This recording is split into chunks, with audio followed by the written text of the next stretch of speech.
Welcome students, आप सबका स्वागत है आपके चैनल पे जिसका नाम है एजुकेशन पॉइंट। और आज हम डिस्कस करेंगे इलास्टिसिटी ऑफ डिमांड के थर्ड मेथड के बारे में जिसका नाम है टोटल एक्सपेंडिचर मेथड। मैं आपको बताना चाहता हूँ इस चैप्टर के अंदर बेसिकली हमारे पास तीन मेथड्स होते हैं ईडी कैलकुलेट करने के लिए। जैसे मैंने बोला ईडी का मतलब होता है इलास्टिसिटी ऑफ डिमांड, राइट। तो तीन मेथड होते हैं। पहला मेथड हमारे पास परसेंटेज मेथड, प्रोपोर्शनेट मेथड और total expenditure method. Percentage method, proportionate method हम ऑलरेडी डिस्कस कर चुके हैं, उसके बारे में हमने उनके न्यूमेरिकल्स भी सॉल्व कर लिए हैं। लिंक डिस्क्रिप्शन पे दिया हुआ है, आप उन वीडियो को डिटेल में देख सकते हैं और न्यूमेरिकल्स की प्रैक्टिस कर सकते हैं। मैं आज आपको समझाऊंगा टोटल एक्सपेंडिचर मेथड क्या होता है, इसकी डेफिनेशन क्या है, शेड्यूल क्या है, डायग्राम क्या है और सारी बेसिक चीजें आपको इसके बारे में बता दूंगा ताकि इसके बारे में कोई भी डाउट आपके मन में ना रहे। इस क्लास के बाद हम डिस्कस करेंगे इसके सारे न्यूमेरिकल्स कि कैसे कैसे न्यूमेरिकल्स एग्जाम में पूछे जा सकते हैं और आपको ये मेथड अप्लाई करके उस न्यूमेरिकल का कैसे आंसर करना है। चले अब पढ़ते हैं टोटल एक्सपेंडिचर मेथड। ये इसकी डेफिनेशन है। पहले हम डेफिनेशन को पढ़ते हैं, फिर मैं आपको समझाता हूं। कई बार बच्चों को लगता है कि ये मेथड थोड़ा सा टिपिकल है, बट ये मेथड बहुत ही आसान है, समझने वाली बात है। डेफिनेशन में लिखा हुआ है, under total expenditure method to measure elasticity of demand, find out how much and in what direction total expenditure changes in the price of the commodity. We can consider three possible cases. इसमें यह लिखा हुआ है, इस method के तरीके से या फिर ये मेथड के जो अनुसार ईडी हम कैलकुलेट करेंगे कि अगर किसी कमोडिटी का प्राइस बढ़ रहा है या कम हो रहा है तो उसके टोटल एक्सपेंडिचर पे क्या इंपैक्ट पड़ रहा है। इंपैक्ट का मतलब क्या होता है, या तो टोटल एक्सपेंडिचर इंक्रीज होगा या टोटल एक्सपेंडिचर डिक्रीज होगा या कांस्टेंट रहेगा। देखो मैं आपको एक चीज बताना चाहता हूं कि मैंने आपको लास्ट क्लास में एक न्यूमेरिकल सॉल्व कराया था जिसमें टीआर का कंसेप्ट आया था, राइट। तो वहां पे था TR is equal to price into quantity, right.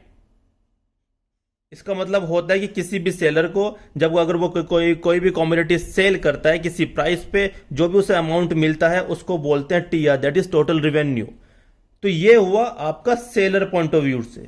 क्या हुआ बच्चों, सेलर पॉइंट ऑफ व्यू से, प्रोड्यूसर पॉइंट ऑफ व्यू से। अगर मैं यही बात आपकी कंज्यूमर पॉइंट ऑफ व्यू से करूं या कस्टमर पॉइंट ऑफ व्यू से करूं या बायर पॉइंट ऑफ व्यू से करूं तो प्राइस इंटू क्वांटिटी क्या हो जाएगा, ये हो जाएगा आपका टोटल एक्सपेंडिचर।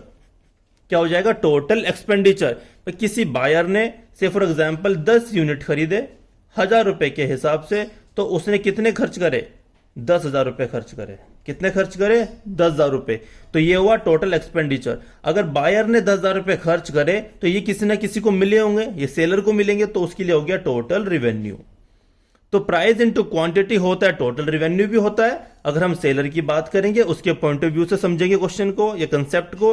और price into quantity total expenditure भी होता है अगर हम उसको एक कंज्यूमर के पॉइंट ऑफ व्यू से समझेंगे, राइट।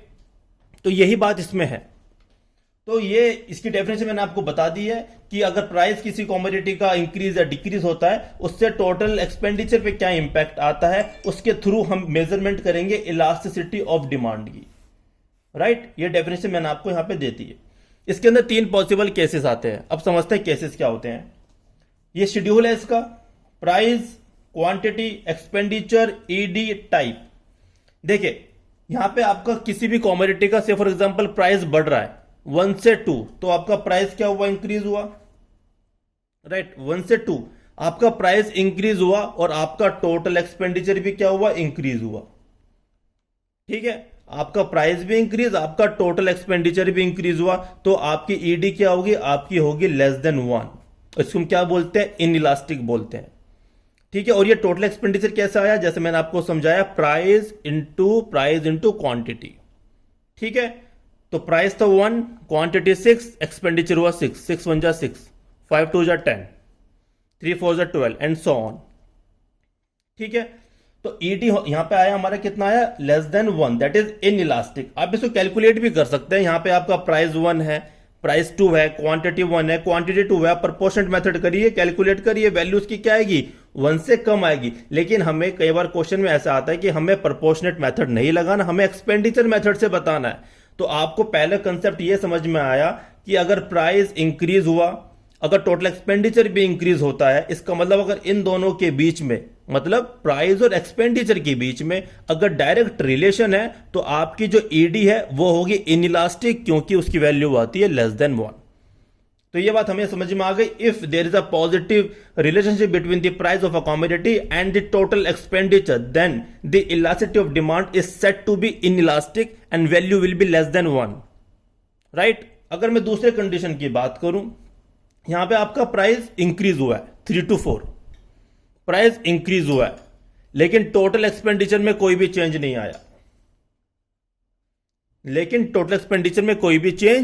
आया, तो इसमें ईडी क्या होगी, इज इक्वल टू 1। इसको हम बोलते हैं यूनिटरी इलास्टिक। क्या बोलते हैं बच्चों, यूनिटरी इलास्टिक।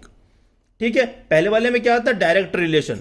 प्राइस और एक्सपेंडिचर में अगर डायरेक्ट रिलेशन है, अगर प्राइस बढ़ रहा है एक्सपेंडिचर भी बढ़ रहा है, तो ईडी होगी इनइलास्टिक। अगर प्राइस कम हो रहा है, देखो 2 से 1 हुआ, प्राइस कम हुआ एक्सपेंडिचर भी कम हुआ, प्राइस कम हुआ एक्सपेंडिचर भी कम हुआ, तो ईडी क्या होगी आपकी, लेस देन 1, जिसको बोलते हैं इनइलास्टिक। दूसरा केस मैंने आपको समझाया कि अगर एक्सपेंडिचर में कोई भी चेंज नहीं आया, आपकी एक्सपेंडिचर क्या है, कांस्टेंट है, प्राइस बढ़े या कम हो, उसके अंदर आपकी ईडी क्या होती है, इज इक्वल टू 1। इसको हम बोलते हैं यूनिटरी इलास्टिक।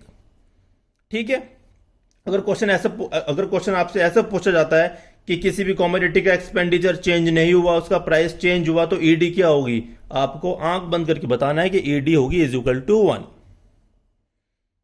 अब इसके अंदर आती है आपकी तीसरी कैटेगरी।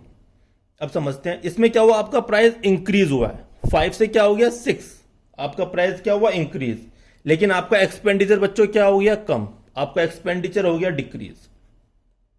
आपका प्राइस इंक्रीज एक्सपेंडिचर डिक्रीज, मतलब कैसा रिलेशन हुआ, नेगेटिव रिलेशन हुआ, इनवर्स रिलेशन हुआ।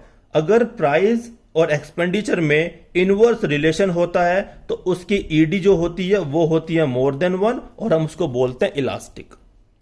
ठीक है, अगर आपको इस चीज को वेरीफाई करना है, प्रूफ करना है, तो यहां पे आपको P1 P2 Q1 Q2 दिया हुआ है। ईडी का फॉर्मूला मैंने ऑलरेडी आपको बताया हुआ है कि ये होता है आपका minus delta Q upon delta P into P/Q। इस फॉर्मूले से आप इसको कैलकुलेट करके इस वैल्यूज को वेरीफाई भी कर चुके हैं। मैं यहां पे वेरीफाई नहीं कर रहा हूं क्योंकि ऑलरेडी मैंने इसके बहुत सारे न्यूमेरिकल आपको करा दिए हैं। आप खुद वेरीफाई करिए, अगर वेरीफाई नहीं होता तो मुझे बताइए, मैं आपको करके दोबारा बताता हूं। तो फटाक से एक बात समझते हैं, अगर प्राइस और एक्सपेंडिचर में डायरेक्ट रिलेशन है, कैसे रिलेशन, डायरेक्ट रिलेशन, प्राइस भी बढ़ रहा है एक्सपेंडिचर भी बढ़ रहा है, प्राइस भी कम हो रहा है एक्सपेंडिचर भी कम हो रहा है, ईडी इनइलास्टिक। अगर एक्सपेंडिचर, टोटल एक्सपेंडिचर किसी कमोडिटी का चेंज नहीं हो रहा है, कांस्टेंट है, प्राइस बढ़े या कम होए, उसको बोलते हैं यूनिटरी इलास्टिक। अगर प्राइस और टोटल एक्सपेंडिचर में इनवर्स रिलेशन है, कैसे रिलेशन है, इनवर्स रिलेशन है, तो ईडी क्या होगी, इलास्टिक होगी। तो ये था इसका शेड्यूल। अब देखो उसको बनाने का तरीका बहुत अच्छा है, आप तो इसको, इस शेड्यूल को रटने की बिल्कुल भी रिक्वायरमेंट नहीं है। मैं समझाता हूं कैसे। आप बनाएंगे, पहले प्राइस लिखेंगे, क्वांटिटी 1 2 3 4 5 6, क्वांटिटी को आप रिवर्स कर दीजिए 6 5 4 3 2 1, बस। फिर आपको मल्टीप्लाई करना है, सिंपल, और आपको यहां पे सेग्रीगेट कर देनी है चीजें कि ये दोनों हो गए आपके इनइलास्टिक के, ये दोनों हो गए यूनिटरी इलास्टिक के, और ये हो गए आपके इलास्टिक के। तो आपका शेड्यूल एकदम तैयार है। ठीक है, तो अगर ये क्वेश्चन आपके एग्जाम में पूछा जाता है कि एक्सप्लेन टोटल एक्सपेंडिचर मेथड, तो आप सबसे पहले डेफिनेशन देंगे, फिर देंगे शेड्यूल, उसके बाद आप ये 3 इसके बारे में जो ये टाइप्स हैं, जो केसेस हैं, ये बताएंगे। पहला होगा ED is less than 1। ED less than का मतलब ये होता है कि अगर प्राइस और एक्सपेंडिचर में कैसा रिलेशन है, डायरेक्ट रिलेशन है। कैसा रिलेशन है, डायरेक्ट रिलेशन है, पॉजिटिव रिलेशन है। अगर प्राइस भी बढ़ रहा है, टोटल एक्सपेंडिचर भी बढ़ रहा है, अगर प्राइस भी कम हो रहा है, टोटल एक्सपेंडिचर भी कम हो रहा है, उस केस में ईडी हमारी क्या होती है, लेस देन 1 होती है, राइट। इसको बोलते हैं इन इलास्टिक। अगर मैं आपको इसमें समझाने की कोशिश करूं, आप एग्जाम में क्या लिखेंगे, इसके अंदर लिखेंगे आप elasticity of demand is said to be inelastic when the price of a commodity increases and expenditure will also increase in the same direction। और आप इसको ऐसे भी कह सकते हैं, ED is said to be inelastic when there is a direct relationship between the price of a commodity and the total expenditure। आप इसको ऐसे भी कह सकते हैं। दूसरा आता है आपका ED is equal to 1। ये चीज आपको लिखनी है, आप किसी बुक में पढ़ लीजिए, आपको समझ में आ जाएगा। दूसरी आती है आपकी ED is equal to 1। इसका मतलब आपको ये लिखना है इसके अंदर, अगर आपकी कमोडिटी का प्राइस बढ़े या कम होए, लेकिन टोटल एक्सपेंडिचर क्या रहता है, वो रहता है कांस्टेंट। वो क्या रहता है, कांस्टेंट रहता है। उसके अंदर जो ईडी होती है उसको हम बोलते हैं यूनिटरी इलास्टिक, उसकी वैल्यू आती है इज इक्वल टू 1। क्लियर। तीसरा है आपका ईडी मोर देन 1, इसको बोलते हैं इलास्टिक। क्या बोलते हैं उसको, इलास्टिक बोलते हैं। क्यों बोलते हैं, क्योंकि यहां पे क्या होता है कि अगर प्राइस बढ़ेगा तो टोटल एक्सपेंडिचर क्या हो जाएगा, कम। अगर प्राइस हो जाएगा कम तो टोटल एक्सपेंडिचर क्या हो जाएगा, ज्यादा। तो अब यहां पे लिखेंगे elasticity of demand is said to be elastic when there is a inverse relationship between the price of a commodity and the total expenditure। ठीक है, अगर प्राइस इंक्रीज हो रहा है, अगर आपका प्राइस 5 से 6 इंक्रीज हो रहा है तो आपका एक्सपेंडिचर डिक्रीज हो रहा है। इनवर्स रिलेशन है, इसलिए क्या हुआ, इलास्टिक है। राइट। अगर आपको वैल्यूज वेरीफाई करनी है तो P1 P2 Q1 Q2 formula लगाइए, वेरीफाई कर लीजिए। तो डेफिनेशन आपकी तैयार है, आपका शेड्यूल तैयार है, आपके मैंने तीनों केसेस समझा दिए हैं। अब बात करते हैं डायग्राम की, जो कि बहुत इंपॉर्टेंट रोल प्ले करता है इस कंसेप्ट के अंदर। इसको मैं पहले लेबलिंग कर देता हूं प्रॉपर, ए बी सी और डी। तो यहां पे जो दिखाया गया है that is your total expenditure. ये क्या है आपका टोटल एक्सपेंडिचर और ये है प्राइस। तो इस डायग्राम के अंदर हम रिलेशन दिखाएंगे प्राइस का टोटल एक्सपेंडिचर के साथ। आप इसको यहां पे टोटल लिख लीजिए, टोटल एक्सपेंडिचर। राइट। इसमें क्वांटिटी की बात नहीं, टोटल एक्सपेंडिचर की बात करेंगे। जो आपका ए बी है ये नेगेटिवली स्लोप्ड है।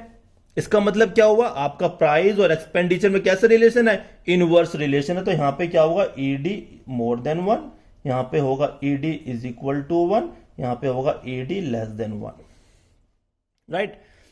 ये रहा डायग्राम। लेकिन मैं फिर भी आपको डायग्राम डिटेल में समझाना चाहूंगा कि यहां पे ईडी मोर देन 1 क्यों है, यहां पे ईडी इज इक्वल टू 1 क्यों है, और यहां पे ईडी लेस देन 1 क्यों है। अगर मैं सिर्फ देखो एग्जाम में आपको सिर्फ इतना बना के आना है, बाकी जो मैं समझाऊंगा वो सब नहीं करना है, वो आपके कंसेप्ट को क्लियर करने के लिए मैं करने जा रहा हूं। अगर मैं सिर्फ ए बी की बात करूं, इतने हिस्से की बात करूं, राइट, अगर मैं इसको ऐसे ड्रॉ करूं,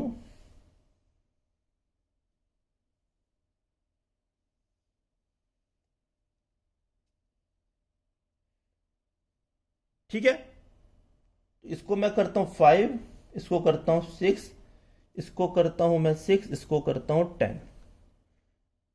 क्लियर। अगर मैं इसको समझू कि जब मेरा प्राइस 5 से 6 हुआ था, 5 से 6 हुआ, तो मेरी डिमांड क्या हो गई है, कम हो गई है, 10 से हो गई है 6। राइट। प्राइस हुआ 5 से 6 तो डिमांड हो गई है 10 से 6, डिमांड हो गई है 10 से, डिमांड हो गई, सॉरी, एक्सपेंडिचर हो गया 10 से 6। ठीक है, एक्सपेंडिचर हो गया 10 से 6। जब आपका कमोडिटी का प्राइस बढ़ा तो एक्सपेंडिचर हो गया कम। तो यहां पे प्राइस और एक्सपेंडिचर में क्या रहा, आपका इनवर्स रिलेशन रहा, जिसकी वजह से डिमांड कर्व क्या बना है आपका, डाउनवर्ड स्लोपिंग बना है। आप बल्कि इसको बोल सकते हैं ईडी कर्व क्या बना है, डाउनवर्ड स्लोपिंग बना है। क्योंकि हमने डिमांड चैप्टर में पढ़ा था कि डिमांड कर्व नेगेटिवली स्लोप्ड होता है, डाउनवर्ड स्लोपिंग होता है। क्यों होता है, क्योंकि प्राइस और क्वांटिटी डिमांडेड में इनवर्स रिलेशन होता है, और यहां पे प्राइस और एक्सपेंडिचर में इनवर्स रिलेशन है, जिसके वजह से ये हिस्सा कर्व का क्या हुआ, डाउनवर्ड स्लोपिंग बना है। ठीक है। अगर मैं इसकी बात करूं तो यहां पे से फॉर एग्जांपल यहां पे कुछ प्राइस था, यहां पे कुछ प्राइस था, आपका प्राइस बढ़े या कम है, आपका एक्सपेंडिचर कांस्टेंट है, आपका एक्सपेंडिचर क्या है, कांस्टेंट है, इसलिए ये हिस्सा ऐसे बना हुआ है। अगर मैं इस वाले हिस्से की बात करूं, अगर ये कुछ ऐसे बना होगा, ऐसे बना होगा, तो अगर आपका प्राइस बढ़ा है तो टोटल एक्सपेंडिचर भी बढ़ा है। तो यहां पे इस डी से लेकर सी तक जो भी था, यहां पे आपका प्राइस और टोटल एक्सपेंडिचर में पॉजिटिव रिलेशन था।